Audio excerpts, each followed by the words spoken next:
Kita lanjutkan urusan McDonald, di mana dalam video terdahulu ada pertanyaan, McDonald jualan apa? Dan banyak yang menjawab macam-macam termasuk properti, mainan, lifestyle, suasana, dan apapun yang menurut pengetahuan yang kita dapat. Namun ketika kita copy, meniru membuat sesuatu yang sama dengan McDonald, kita buat sama persis apa yang kita pahami tentang McDonald. Apa yang terjadi? Kita meragukan hasilnya. Apakah nanti akan banyak yang ngantri atau yang membeli produk kita? Lalu di ujung video tersebut ada pernyataan bahwa selanjutnya saya akan mengupas dari sisi psikologi karena pembelian dan bisnis adalah masalah psikologi. Psikologinya yang kita bahas adalah behavioral analysis. Agak rumit menjelaskan bisnis sampai menyentuh banyak bidang termasuk psikologi. Benar, manusia dalam mengambil keputusan akan salah kalau kita menganggap menggunakan rasional atau logic thinking. Ternyata sedikit unsur rasionalnya. Bahkan terkadang sepenuhnya keputusannya irasional atau emosi. Ditambah lagi kemajuan teknologi informasi saat ini membuat manusia semakin emosional, terutama dalam pengambilan keputusan. Terjadinya pergeseran yang telak di mana dulu pemahaman pembelian adalah dengan rumus munculnya kebutuhan atau need recognition, diikuti dengan pencarian informasi atau informational search, diikuti dengan evaluasi alternatif produk yang akan kita beli atau evaluation of alternative, kemudian melakukan pembelian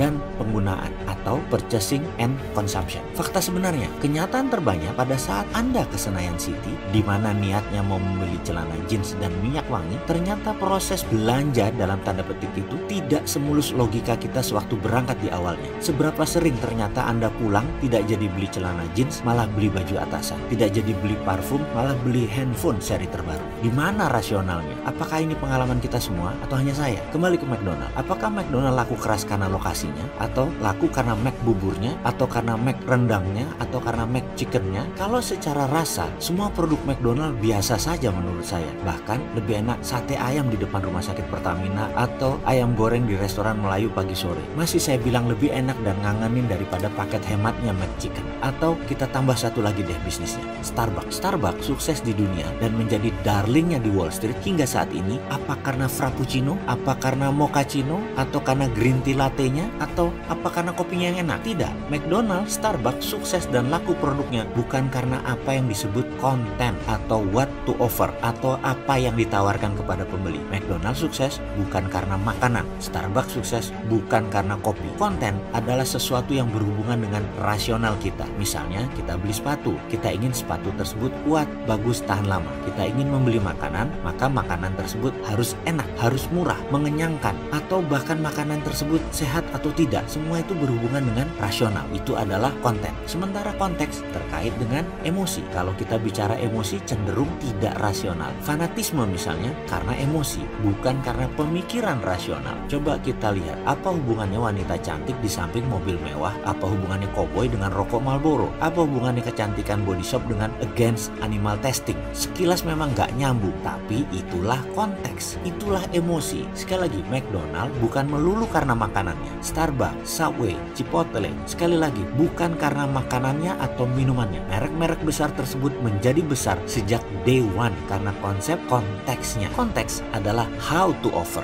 How, bagaimana cara Anda menawarkan produk. Jauh lebih penting daripada apa yang Anda tawarkan kepada pelanggan Anda. McDonald's sukses karena konsep service, cleanliness, dan family value-nya. Keramahan kepada anak-anak, tersedianya tempat mainan, termasuk event-event di saat hari khusus seperti ulang tahun dan pesta anak lainnya. Semua tersedia. Merchandise anak-anak, The Toy Stories, Hello Kitty, Moana, dan banyak lagi lainnya mempertahankan citra atmosfer restoran yang fun dan friendly. Itu semua adalah konteks, itu semua adalah emosi. Sekali lagi, dari sisi yang lain saat ini konten saja tidak cukup. Untuk memenangkan kompetisi bisnis harus masuk ke emosi, ke konteks. Konten itu sesuatu yang given, sesuatu yang biasa-biasa saja. Kita harus memanfaatkan kekuatan konteks agar memberi value yang unik. Bagaimana membuat konteks dari produk kita? Karena mungkin produk sahabat bukan makanan atau juga bukan minuman, tetapi ada ribuan konten lainnya. Bagaimana behavioral analisisnya sehingga bisa membuat konteks yang menarik? Ini pertanyaan serius yang harus dijawab serius. Kita lanjut yuk.